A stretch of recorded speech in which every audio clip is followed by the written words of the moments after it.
ನಮಸ್ತೆ ಸ್ನೇಹಿತರೆ, ಇವತ್ತು ನಾವು ಪ್ರಥಮ BA ಕನ್ನಡ ಪ್ರಬಂಧ ಮತ್ತು ಆಡಳಿತ ಕನ್ನಡದಲ್ಲಿ ಮುಖ್ಯವಾದಂತಹ ಪ್ರಶ್ನೆಯ ವಿವರಣೆಯನ್ನು ತಿಳ್ಕೊಳ್ಳುವ.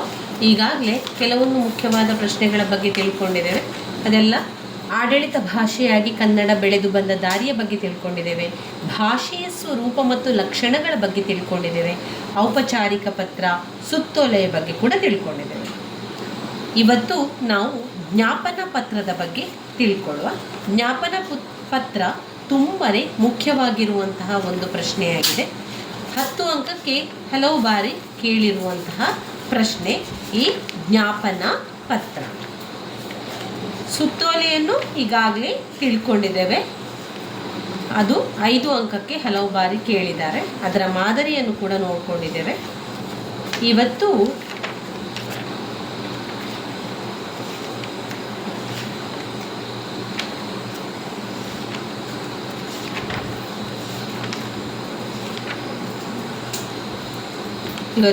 ಇದರಲ್ಲಿ ಇರುವಂತಹ ಜ್ಞಾಪನ ಪತ್ರವನ್ನು ನೋಡೋಣ. ಇದೆಲ್ಲ ಕೂಡ ತುಂಬನೇ ಮುಖ್ಯವಾಗಿರುವಂತಹ ಪ್ರಶ್ನೆಗಳು. ಹಲವು ಬಾರಿ ಪ್ರಶ್ನೆ ಪತ್ರಿಕೆಯಲ್ಲಿ ಬಂದಿರುವಂತಹ ಪ್ರಶ್ನೆಗಳನ್ನೇ ನಾವು ಓದ್ಕೊಳ್ತಾ ಇರುವಂಥದ್ದು. ನೋಡಿ, ಪುಟ ಸಂಖ್ಯೆ 107ರಲ್ಲಿದೆ. ಪುಟ ಸಂಖ್ಯೆ 107ರಲ್ಲಿ ಜ್ಞಾಪನ ಪತ್ರದ ಬಗ್ಗೆ ಇದೆ. ಜ್ಞಾಪನ ಪತ್ರ ಅಂದರೆ ಏನು, ಜ್ಞಾಪನ ಪತ್ರದ ಸ್ವರೂಪ ಲಕ್ಷಣಗಳೇನು, ಪತ್ರವನ್ನು ಈ ಜ್ಞಾಪನ ಪತ್ರ ಬರೆಯುವ ಸಂದರ್ಭ ಯಾವುದು, ಹಾಗೆ ಅದರ ಮಾದರಿಗಳನ್ನು ಕೂಡ ತಿಳ್ಕೊಳ್ಳು. ಮೊದಲಿಗೆ ಜ್ಞಾಪನ ಪತ್ರ.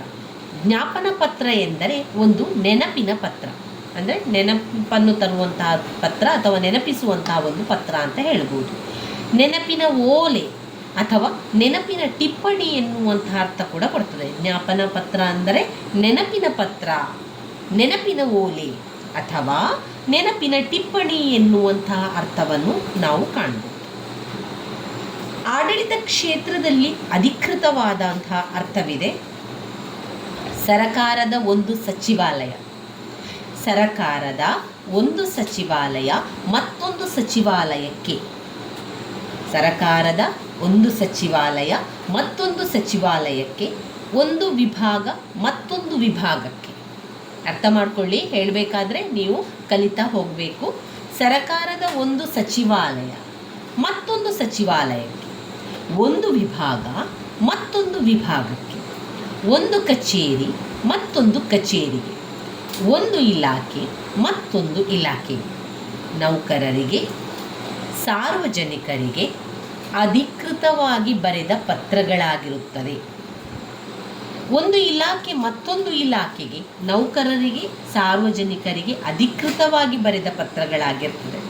ಅಂದರೆ ಸರಕಾರದ ನಿಯಮಕ್ಕನುಸಾರವಾದ ಕಾನೂನಿನ ಚೌಕಟ್ಟಿನಲ್ಲಿರುವ ಅಧಿಕೃತ ವಿಷಯಗಳನ್ನು ಮೇಲಾಧಿಕಾರಿಗಳು ಸಂಬಂಧಿಸಿದವರಿಗೆ ಅಧಿಕೃತವಾಗಿ ಜ್ಞಾಪಿಸಿ ಬರೆಯುವ ಪತ್ರಗಳನ್ನು ಅಧಿಕೃತ ಜ್ಞಾಪನ ಪತ್ರ ಎನ್ನುವರು.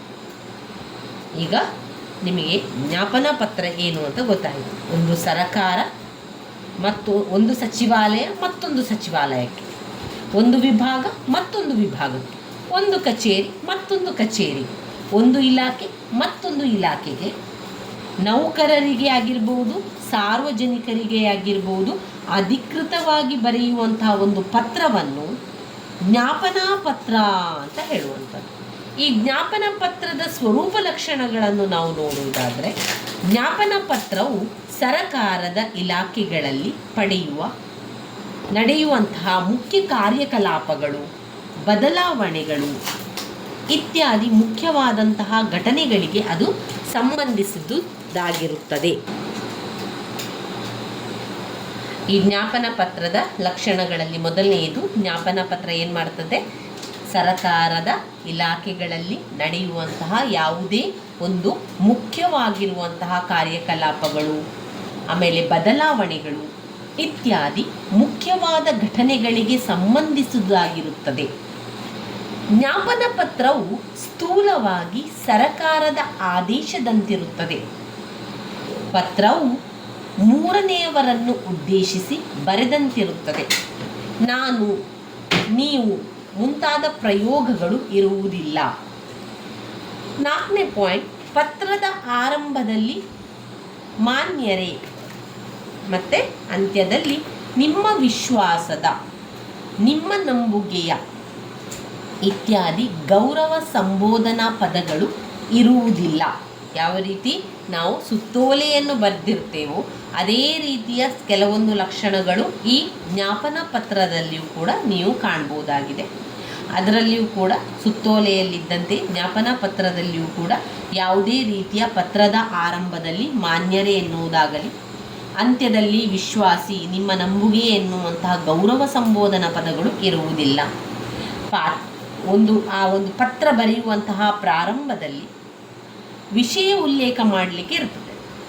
ಹಾಗೆಯೇ ಪತ್ರದ ಕೊನೆಯಲ್ಲಿ ಏನಿರ್ತದೆ, ಪತ್ರವನ್ನು ಬರೆದ ಅಧಿಕಾರಿಯ ಸಹಿ ಮತ್ತು ಪದನಾಮ ಕೂಡ ಇರುವಂಥದ್ದನ್ನು ಕಾಣ್ಬೋದು. ಇವಿಷ್ಟು ಜ್ಞಾಪನ ಪತ್ರದ ಸ್ವರೂಪ ಲಕ್ಷಣಗಳಾಗಿದೆ. ಇನ್ನು ಜ್ಞಾಪನ ಪತ್ರ ಬರೆಯುವ ಸಂದರ್ಭಗಳು ಯಾವುದೆಲ್ಲ? ಕಚೇರಿಗಳು ತನ್ನ ಅಧೀನ ಕಚೇರಿಗಳಿಗೆ ಆಡಳಿತಾತ್ಮಕ ಆದೇಶಗಳನ್ನು ನೀಡಬೇಕಾದಾಗ ಸರಕಾರದ ವರ್ಗಾವಣೆ ಇರ್ಬೋದು, ಅಥವಾ ನೇಮಕಾತಿಗಳು, ತೈನಾತಿಗಳು, ಸೃಷ್ಟೀಕರಣಗಳು ಮುಂತಾದವುಗಳನ್ನು ಒಂದು ಕಚೇರಿಯು ಮತ್ತೊಂದು ಕಚೇರಿಗೆ ಅಧಿಕೃತವಾಗಿ ತಿಳಿಸಬೇಕಾದಾಗ. 2, ಸರಕಾರವು ವಿಶೇಷ ಸಂದರ್ಭಗಳಲ್ಲಿ ಸಾರ್ವಜನಿಕ ರಜೆ ಘೋಷಿಸಬೇಕಾದಾಗ. 3, ಕಚೇರಿಗಳಲ್ಲಿ ಶಿಸ್ತು ಪಾಲನೆ ಬಗ್ಗೆ ಸಭೆ ಸಮಾರಂಭವನ್ನು ಏರ್ಪಡಿಸುವ ಸಂದರ್ಭದಲ್ಲಿ ಸಿಬ್ಬಂದಿಗೆ ಅಧಿಕೃತ ಸೂಚನೆ ನೀಡಬೇಕಾದಾಗ. ಕಚೇರಿಯ ಯಾವುದೇ ನೌಕರನ ಮೇಲೆ ಶಿಸ್ತು ಕ್ರಮ ಕೈಗೊಂಡು ಅದನ್ನು ಕಚೇರಿಯಲ್ಲಿ ಅಧಿಕೃತವಾಗಿ ಪ್ರಕಟಿಸಬೇಕಾದಾಗ ಇಂತಹ ಹಲವಾರು ಸಂದರ್ಭಗಳಲ್ಲಿ ಜ್ಞಾಪನ ಪತ್ರವನ್ನು ಅಥವಾ ಮೆಮೊಗಳನ್ನು ಬರೆಯಲಾಗುತ್ತದೆ. ಇವಿಷ್ಟು ಜ್ಞಾಪನ ಪತ್ರ ಬರೆಯುವಂತಹ ಸಂದರ್ಭ. ಇನ್ನು ಜ್ಞಾಪನ ಪತ್ರದ ರೂಪರೇಷೆಗಳನ್ನು ತಿಳ್ಕೊಳ್ಳೋಣ. ಜ್ಞಾಪನ ಪತ್ರದ ರೂಪರೇಷೆಗಳು ಯಾವ ರೀತಿ ಇದೆ ಅಂತ ಹೇಳಿದರೆ, ಜ್ಞಾಪನ ಪತ್ರದ ಮೇಲ್ಭಾಗದಲ್ಲಿ ನಾವು ಬರೆಯುವಂಥದ್ದು ಕರ್ನಾಟಕ ಸರಕಾರ ಎಂಬ ಶಿರೋನಾಮೆ ಇರ್ತದೆ. ಇನ್ನು ಪತ್ರದ ಎಡಭಾಗದಲ್ಲಿ ಪತ್ರದ ಸಂಖ್ಯೆ, ಬಲಭಾಗದಲ್ಲಿ ಜ್ಞಾಪನ ಪತ್ರ ಯಾವ ಕಚೇರಿಯಿಂದ ಹೊರಟಿರುತ್ತದೋ ಅದರ ಹೆಸರು, ವಿಳಾಸ, ದಿನಾಂಕ ಇರುತ್ತದೆ. ಪತ್ರದ ಆರಂಭದಲ್ಲಿ ಗೌರವ ಸಂಬೋಧನೆ, ಅಂತ್ಯದಲ್ಲಿ ವಂದನಾಪೂರ್ವಕ ಮುಕ್ತಾಯವಾಗಲಿ ಇರುವುದಿಲ್ಲ. ಇನ್ನು ಪತ್ರದ ಕೊನೆಯಲ್ಲಿ ಅಧಿಕಾರಿಯ ಸಹಿ ಮತ್ತು ಪದನಾಮ ಇರುತ್ತದೆ. ಪತ್ರದ ಕೊನೆಯಲ್ಲಿ ಅಗತ್ಯವಿದ್ದಲ್ಲಿ ಜ್ಞಾಪನ ಪತ್ರದ ಪ್ರತಿಗಳನ್ನು ಯಾರ್ಯಾರಿಗೆ ಕಳಿಸಲಾಗಿದೆಯೋ ಅದರ ವಿವರವಿರುತ್ತದೆ. ಮಾದರಿ ರಚನೆ, ಮಾದರಿ 1. ಇಲ್ಲಿ ನಾವು ಮಾದರಿಯನ್ನು ನೋಡುವ. ಜ್ಞಾಪನ ಪತ್ರದ ಬಗ್ಗೆ ಮಾದರಿ. ಕರ್ನಾಟಕ ಸರಕಾರ, ಬಲದ ಹೊಡೆಯಲ್ಲಿ ಕಾಲೇಜು ಶಿಕ್ಷಣ ನಿರ್ದೇಶಕರ ಕಚೇರಿ, ಬೆಂಗಳೂರು, ದಿನಾಂಕ 14/3/2000. ಈ ಕಡೆಯಲ್ಲಿ ಕೂಡ ಆ ಸಂಖ್ಯೆ, ಆ ಒಂದು ಅರ್ಜಿಯ ಸಂಖ್ಯೆಯನ್ನು ಬರೀಬೇಕು. ನಂತರ ಜ್ಞಾಪನ ಅಂತ ಬರೆದು ವಿಷಯ ಪದವಿ ಕಾಲೇಜು ಉಪನ್ಯಾಸಕರ ವರ್ಗಾವಣೆ. ಪದವಿ ಕಾಲೇಜು ಉಪನ್ಯಾಸಕರ ವರ್ಗಾವಣೆ ಸಾರ್ವಜನಿಕ ಸೇವೆಯ ಹಿತದೃಷ್ಟಿಯಿಂದ ಹಾಗೂ ಕೆಲವು ಉಪನ್ಯಾಸಕರ ಕೋರಿಕೆಯ ಮೇರೆಗೆ ಈ ಕೆಳಕಂಡ ಕಾಲೇಜಿನ ಉಪನ್ಯಾಸಕರ ವರ್ಗಾವಣೆ ಮತ್ತು ತೈನಾಶಿಗಳನ್ನು ಆದೇಶಿಸಲಾಗಿದೆ ಅಂತ ಹೇಳುವಂಥದ್ದು. ಮತ್ತು ಕಾಲೇಜುಗಳ ಹೆಸರನ್ನು ಪಟ್ಟಿ ಮಾಡಿ ಉಪನ್ಯಾಸಕರ ಹೆಸರು ಮತ್ತು ಕಾಲೇಜುಗಳನ್ನು ಪಟ್ಟಿ ಮಾಡುವುದು. ನಂತರ ಬೋಧನಾ ವಿಷಯಗಳನ್ನು ಪಟ್ಟಿ ಮಾಡುವುದು, ವರ್ಗಾಯಿಸಿದ ಕಾಲೇಜಿನ ಬಗ್ಗೆ ಪಟ್ಟಿ ಮಾಡುವಂಥದ್ದು, ಆಮೇಲೆ ಅದರ ಕಾರಣಗಳನ್ನು ತಿಳಿಸುವಂಥದ್ದು. ಈ ಒಂದು ವರ್ಗಾವಣೆಗಳಲ್ಲಿ ಬೇಡಿಕೆಯ ಮೇರೆಗೆ ವರ್ಗಾಯಿಸಿದ ಪ್ರಕರಣಗಳನ್ನು ಹೊರತುಪಡಿಸಿ ಉಳಿದ ಪ್ರಕರಣಗಳಲ್ಲಿ ಮಾತ್ರ ಉಪನ್ಯಾಸಕರು ವರ್ಗಾವಣೆ ಹಾಗೂ ಇತರೆ ಭತ್ಯೆಗಳಿಗೆ ಅರ್ಹರಿರುತ್ತಾರೆ. ಇನ್ನು ಬಲದ ಹೊಡೆಯಲ್ಲಿ ಸಹಿ ಮಾಡಿ BP ವಿದ್ಯಾಧರ ನಿರ್ದೇಶಕರು, ಕಾಲೇಜು ಶಿಕ್ಷಣ ನಿರ್ದೇಶನಾಲಯ, ಈ ರೀತಿ ಮಾಡಿ. ಇನ್ನು ಪ್ರತಿಗಳನ್ನು ನಾವು ನೋಡಿದರೆ ಸಂಬಂಧಿಸಿದ ಉಪನ್ಯಾಸಕರು ಹಾಗೂ ಪ್ರಾಂಶುಪಾಲರಿಗೆ, ಸಂಬಂಧಿಸಿದ ವಿಭಾಗಗಳ ಕಾಲೇಜು ಶಿಕ್ಷಣದ ಜಂಟಿ ನಿರ್ದೇಶಕರುಗಳಿಗೆ, ಲೇಖಪಾಲರು ಕರ್ನಾಟಕ ಬೆಂಗಳೂರಿವರೆಗೆ ಕಚೇರಿಯ ಪ್ರತಿ. ಇವಿಷ್ಟು ಅದರಲ್ಲಿ ಬರುವಂಥದ್ದು. ಇನ್ನಷ್ಟು ಮಾದರಿಗಳನ್ನು ಕೊಟ್ಟಿದ್ದಾರೆ, ಒಂದೇ ಮಾದರಿ ಅಲ್ಲ. ಜ್ಞಾಪನ ಪತ್ರಕ್ಕೆ ಹಲವು ಅದರ ಮಾದರಿಯನ್ನು ಕೊಟ್ಟಿದ್ದಾರೆ. ಅಧಿಕೃತ ಜ್ಞಾಪನ ಪತ್ರ, ಆಮೇಲೆ ಇದೊಂದು ಜ್ಞಾಪನ ಪತ್ರ. ಈ ರೀತಿಯಾಗಿ ಜ್ಞಾಪನ ಪತ್ರದಲ್ಲಿ ಬರುವಂತಹ ವಿಷಯಗಳಾಗಿದೆ.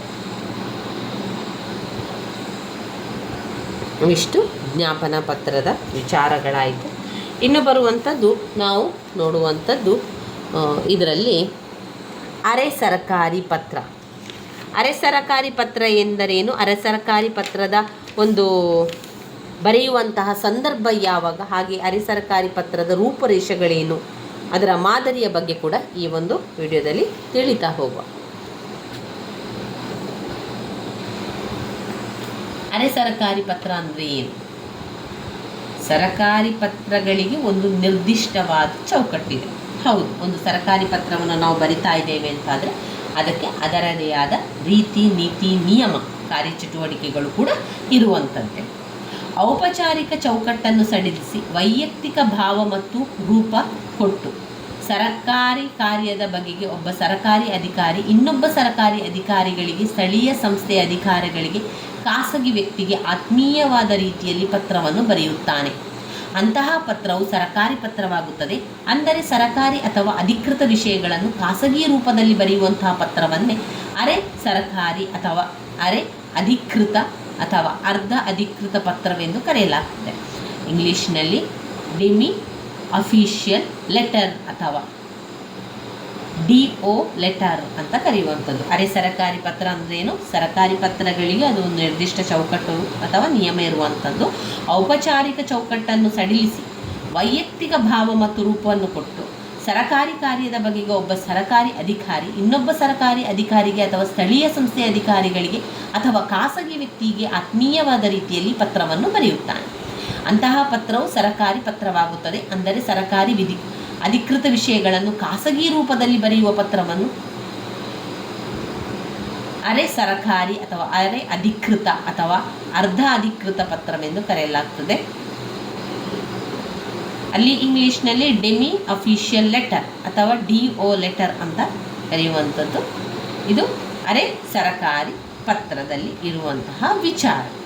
ಇನ್ನು ಅರೆ ಸರಕಾರಿ ಪತ್ರವನ್ನು ಬರೆಯುವಂತಹ ಸಂದರ್ಭಗಳು ಯಾವುದೆಲ್ಲ? ಒಂದು, ಸರಕಾರಿ ಕೆಲಸದ ವಿಷಯದಲ್ಲಿ ಒಂದು ಕಚೇರಿಯ ಅಧಿಕಾರಿಯು ಇನ್ನೊಂದು ಕಚೇರಿಯ ಅಧಿಕಾರಿಗೆ ವೈಯಕ್ತಿಕ ಗಮನವನ್ನು ಸೆಳೆಯಲು ಬಯಸಿದಾಗ. 2, ಕಳುಹಿಸಿರುವ ಪತ್ರಗಳಿಗೆ ಉತ್ತರ ಬಾರದೆ ತುಂಬ ತಡವಾಗುತ್ತಿದೆ ಎಂಬ ಭಾವನೆಯುಂಟಾದಾಗ. ಅನೇಕ ಔಪಚಾರಿಕ ಸರಕಾರಿ ನೆನಪೋಲೆಗಳು ಹೋದರೂ ಅವಕ್ಕೆ ಉತ್ತರ ಬಾರದೇ ಇದ್ದಾಗ. 4, ತುರ್ತು ಸಂದರ್ಭಗಳಲ್ಲಿ ಔಪಚಾರಿಕ ಪತ್ರಗಳನ್ನು ಕಳುಹಿಸಿದರೆ ಕಚೇರಿಯ ವ್ಯವಸ್ಥೆಯಲ್ಲಿ ಸಮಯಕ್ಕೆ ಸರಿಯಾಗಿ ಕೆಲಸ ಆಗಲಾರದು ಎಂದು ಅನಿಸಿದಾಗ. ಸ್ಥಳೀಯ ಸಂಸ್ಥೆಯೊಂದರ ಕಚೇರಿಯಿಂದ ಅಥವಾ ಖಾಸಗಿ ವ್ಯಕ್ತಿಯಿಂದ ಯಾವುದಾದರೊಂದು ಮಾಹಿತಿ ಬೇಕಾದಾಗ. ಯಾವುದಾದರೊಂದು ಕ್ಷೇತ್ರದಲ್ಲಿ ಸಾಧನೆ, ಪ್ರಶಸ್ತಿ, ಪುರಸ್ಕಾರ, ಬಹುಮಾನ ಪಡೆದ ವ್ಯಕ್ತಿಗೆ ವೈಯಕ್ತಿಕ ಭಾವನೆಯ ಗೌರವವನ್ನು ಸರ್ಕಾರದ ಪರವಾಗಿ ಅಧಿಕಾರಿಗಳಿಗೆ ತೋರಿಸಲು ಬಯಸಿದಾಗ. ಒಬ್ಬ ಅಧಿಕಾರಿಯ ಕೆಲಸದ ಬಗ್ಗೆ ಮತ್ತೊಬ್ಬ ಅಧಿಕಾರಿ ಮೆಚ್ಚುಗೆ ವ್ಯಕ್ತಪಡಿಸಲು ಬಯಸಿದಾಗ. ಒಂದು ಕಚೇರಿಯ ಅಧಿಕಾರಿಯು ಕೆಲಸ ಅಸಮರ್ಪಕವೆನಿಸಿದಾಗ ಅವನ ಮೇಲಾಧಿಕಾರಿ ಅವನನ್ನು ಎಚ್ಚರಿಸಲು ಬಯಸಿದಾಗ.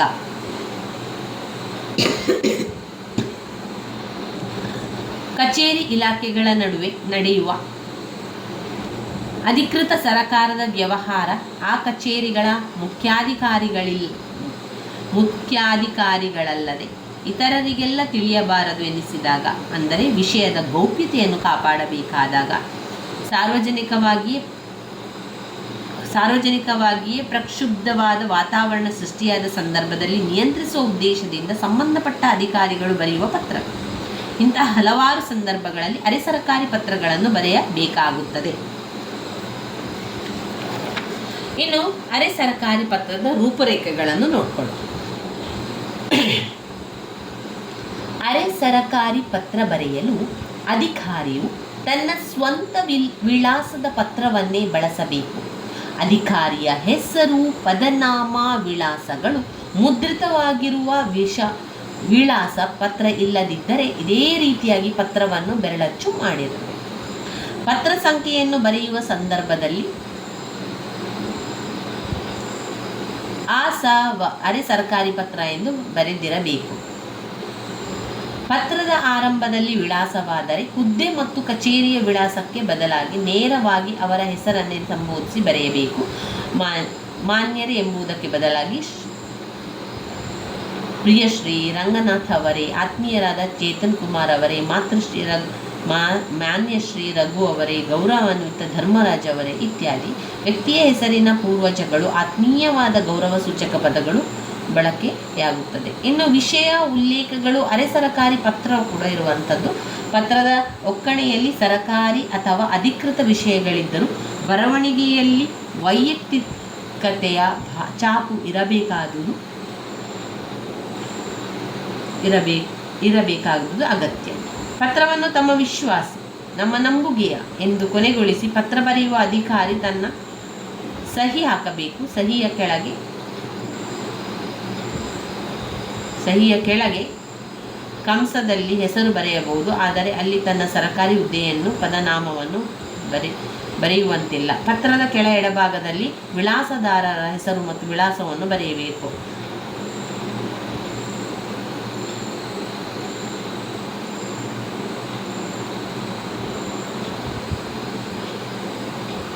ಸಾಮಾನ್ಯವಾಗಿ ಅರೆ ಸರಕಾರಿ ಪತ್ರವನ್ನು ಅಧಿಕಾರಿಯೇ ಸ್ವಹಸ್ತದಿಂದ ಬರೆಯುತ್ತಾನೆ. ಪತ್ರವನ್ನು ಬೆರಳಚ್ಚು ಮಾಡಿಸಬೇಕಾದಲ್ಲಿ ಮಾಡಿಸಿ ಪತ್ರಾರಂಭದಲ್ಲಿ ವಿಳಾಸದಾರರ ಅಧಿಕಾರಿಯ ಹೆಸರನ್ನು ಅಲ್ಲೊಂದು ಅಧಿಕಾರಿಯ ಹೆಸರನ್ನು ಸಂಬೋಧನೆಯ ಬಗೆಯ ಬರೆದು ಪತ್ರದ ಕೆಳಗೆ ಎಡಭಾಗದಲ್ಲಿ ವಿಳಾಸದಾರರ ಪೂರ್ಣ ವಿಳಾಸವನ್ನು ಅಧಿಕಾರಿಯೇ ಸ್ವಹಸ್ತಾಕ್ಷರದಲ್ಲಿ ಬರೆದು ಪತ್ರವನ್ನು ತಾನೇ ಮೊಹರು ಮಾಡಿ ಅನಂತರ ಕಚೇರಿಯಲ್ಲಿ ಸಂಬಂಧಪಟ್ಟವರಿಗೆ ಅಂಚೆಗೆ ಹಾಲು ನೀಡುವಂಥದ್ದು. ಅರೆ ಸರ್ಕಾರಿ ಪತ್ರದ ಲಕೋಟೆಯ ಮೇಲೆಯೂ ವಿಳಾಸದಾರರ ಅಧಿಕಾರಿಯ ಸ್ವಂತ ಹೆಸರಿನ ವಿಳಾಸವನ್ನು ಬರೆದಿರುತ್ತದೆ. ಹುದ್ದೆಯಲ್ಲಿರುವ ವ್ಯಕ್ತಿಯ ಹೆಸರಿನಲ್ಲಿ ಪತ್ರ ಹೋಗುವುದರಿಂದ ಅಧಿಕಾರಿಗೆ ನೇರವಾಗಿ ಪತ್ರ ತಲುಪುತ್ತದೆ. ತಕ್ಷಣ ಈ ಪತ್ರವನ್ನು ಓದಿ ವಿಷಯ ತಿಳಿದುಕೊಳ್ಳುವುದಕ್ಕೆ ಅನುಕೂಲವಾಗುತ್ತದೆ. ಇನ್ನು ಅರೆ ಸರಕಾರಿ ಪತ್ರದಲ್ಲಿ ನಾವು ಪತ್ರದ ಮಾದರಿಗಳನ್ನು ಒಮ್ಮೆ ನೋಡಿಕೊಳ್ಳುವ. ಪತ್ರದ ಮಾದರಿಯಲ್ಲಿ ನಾವು ನೋಡುವುದಾದರೆ ನಾವು ಆದಷ್ಟು ಸುಲಭದ ಮಾದರಿಯನ್ನು ನೋಡುವ. ತುಂಬಾ ಮಾದರಿಯನ್ನು ಕೊಡ್ತಾರೆ ಅವರು. ನಾವು ಟೆಕ್ಸ್ಟ್ ಬುಕ್ಕಲ್ಲಿ ತುಂಬ ಮಾದರಿಯನ್ನು ಕೊಟ್ಟಿದ್ದಾರೆ. ನಾವು ಯಾವುದಾದ್ರೂ ಒಂದು ಸುಲಭವಾಗಿರುವಂತಹ ನಮಗೆ ಅರ್ಥವಾಗುವಂತಹ ಒಂದು ಮಾದರಿಯನ್ನು ಬರಿತಾ ಹೋಗುವ. ಆರಂಭದಲ್ಲಿ ಹೆಸರು ಲೋಕಶಿಕ್ಷಣ ನಿರ್ದೇಶನಾಲಯ ಮಲ್ಲೇಶ್ವರಂ ಬೆಂಗಳೂರು, ದಿನಾಂಕ 1. ಆ ಕಡೆಯಲ್ಲಿ ಹೆಸರನ್ನು ಬರಿತಾ ಹೋಗಬೇಕು. ದೂರುದಾರರ ಹೆಸರನ್ನು ಕೊಡುವಂಥದ್ದು ಅಥವಾ ಅವರ ಮುಖ್ಯವಾಗಿರುವಂಥ ಅವರಿಗೆ ಕೊಡುವಂಥದ್ದು. BT ಅನಿತಾ IAS ನಿರ್ದೇಶಕಿ. ಅಂದರೆ ಇಲ್ಲಿ ಅವರ ಸಂಖ್ಯೆಗಳನ್ನೆಲ್ಲ ಬರಿಬೇಕು. ಮಾನ್ಯಶ್ರೀ ಗೋಪಾಲ್ ಅವರೇ. ವಿಷಯ ಏನು? ಸಾಕ್ಷರತಾ ಆಂದೋಲನ ಯಶಸ್ಸಿನ ಬಗ್ಗೆ. ಮೈಸೂರು ಜಿಲ್ಲಾ ಸಾಕ್ಷರವಾಹಿನಿ ಸಾಕ್ಷರತಾ ಆಂದೋಲನದಲ್ಲಿ ನಿರೀಕ್ಷಿತ ಸಾಧನೆಯನ್ನು ಮಾಡಲು ಸಾಧ್ಯವಾಗದಿರುವುದು ವಿಷಾದನೀಯ. ಆಂದೋಲನದಲ್ಲಿ ತೊಡಗಿಸಿಕೊಂಡಿರುವ ಎಲ್ಲ ಅಧಿಕಾರಿಗಳು, ಸ್ವಯಂ ಸೇವಕರು ಪೂರ್ಣ ಮನಸ್ಸಿನಿಂದ ದುಡಿಯದಿರುವ ಕೊರತೆಯ ಜೊತೆಗೆ ಅನೇಕ ನೈಸರ್ಗಿಕ ಕಾರಣಗಳಿಗೂ ಈ ಒಂದು ತಾಲೂಕು ಪಂಚಾಯಿತಿಗಳು ಕಾರ್ಯನಿರ್ವಾಹಕ ಅಧಿಕಾರಿಯಾದ ನೀವು ಸಾಕ್ಷರತಾ ಆಂದೋಲನದ ತಾಲೂಕು ಘಟ್ಟದಲ್ಲಿ ಅಧ್ಯಕ್ಷರಾಗಿ ಮಾಡಿರುವ ಸಾಧನೆ ನನಗೆ ತುಂಬ ಸಂತೋಷವನ್ನುಂಟು ಮಾಡಿದೆ. ನಿಮ್ಮ ಸಾಧನೆಗಾಗಿ ಈ ವರ್ಷ ರಾಷ್ಟ್ರೀಯ ಸಾಕ್ಷರತಾ ಮಿಷನ್ ನಿಮಗೆ ಅರ್ಹತಾ ಪತ್ರವನ್ನು ನೀಡಿರುವುದು ನನಗೆ ಅತ್ಯಂತ ಸಂತಸದ ವಿಷಯವಾಗಿದೆ. ನಿಮ್ಮ ಜಿಲ್ಲೆ ಇತರ ತಾಲೂಕಿನವರಿಗೆ ಮಾಡಲಾಗದ ಸಾಧನೆಯನ್ನು ನೀವು ಮಾಡಿದ್ದೀರೆಂಬುದೇ ನಿಮಗಿರುವ ಉತ್ಸಾಹ ಮತ್ತು ಕರ್ತವ್ಯ ಬದ್ಧತೆಗೆ ಸಾಕ್ಷಿಯಾಗಿದೆ. ಈ ಸಂದರ್ಭದಲ್ಲಿ ನಿಮ್ಮ ಸಾಧನೆಗೆ ಅಭಿನಂದನೆಗಳನ್ನು ಸಲ್ಲಿಸುತ್ತಾ ನಿಮಗೆ ಎಲ್ಲ ಶುಭಗಳನ್ನು ಹಾರೈಸುತ್ತೇನೆ ಅಂತ ಬರೆದು ಬಲದ ಹೊಡೆಯಲ್ಲಿ ನಿಮ್ಮ ವಿಶ್ವಾಸಿ ಸಹಿ BT ಅನಿತಾ. ಇಲ್ಲಿ ಕೆಳಗಡೆ ಅವರ ಹೆಸರು ಶ್ರೀ ಗೋಪಾಲರವರು, ಕಾರ್ಯನಿರ್ವಾಹಕ ಅಧಿಕಾರಿ, ತಾಲೂಕು ಪಂಚಾಯಿತಿ T ನರಸೀಪುರ ಅಂತ ಕೊಟ್ಟಿದ್ದಾರೆ. ಇವಿಷ್ಟು ಅದರಲ್ಲಿ ಬರ್ತದೆ. ಇನ್ನು ನಾವು ಓದಬೇಕಾಗಿರುವಂಥದ್ದು ಮುಖ್ಯವಾಗಿ ಓದಬೇಕಾಗಿರುವಂತಹ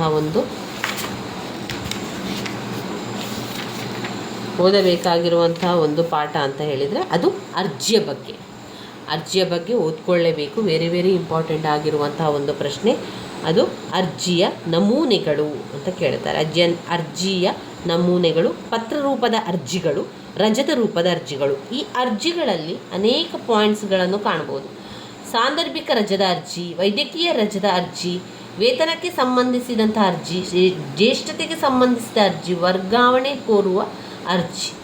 ಇವಿಷ್ಟು ಅರ್ಜಿಗಳನ್ನು ಹಾಕುವುದರ ಮೂಲಕ ನಾವು ಬೇರೆ ಬೇರೆ ವಿಚಾರಗಳು ನಮಗೆ ಅಲ್ಲಿ ಗೊತ್ತಾಗ್ತದೆ. ಮೊದಲಿಗೆ ಇರುವಂತಹ ಅರ್ಜಿಯ ನಮೂನೆಯನ್ನು ನೋಡ್ತಾ ಹೋಗುವ. ನೋಡಿ, ಆರಂಭದಿಂದ ಇಲ್ಲಿ ಕೊಟ್ಟಿದ್ದಾರೆ ಪತ್ರದ ರೂಪದ ಅರ್ಜಿ.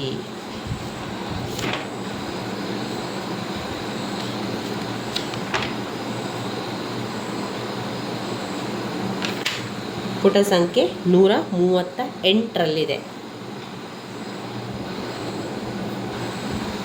ಇವುಗಳನ್ನೆಲ್ಲ ಅರ್ಜಿಗಳ ಬಗ್ಗೆ, ಅರ್ಜಿಯ ಒಂದು ಚಿಹ್ನೆಗಳ ಬಗ್ಗೆ, ಅರ್ಜಿಗಳ ಬಗ್ಗೆ ಎಲ್ಲವನ್ನು ಕೂಡ ನಾವು ಮುಂದಿನ ವಿಡಿಯೋದಲ್ಲಿ ತಿಳ್ಕೊಳ್ಳೋ ಸ್ನೇಹಿತರೆ. ನನ್ನ ವಿಡಿಯೋಸ್ ಎಲ್ಲ ನಿಮಗೆ ಇಷ್ಟ ಆಗಿದರೆ ಒಂದು ಲೈಕ್ ಕೊಡಿ, ಶೇರ್ ಮಾಡಿ, ಸಬ್ಸ್ಕ್ರೈಬ್ ಮಾಡಲಿಕ್ಕೆ ಮರಿಬೇಡಿ. ಧನ್ಯವಾದಗಳು.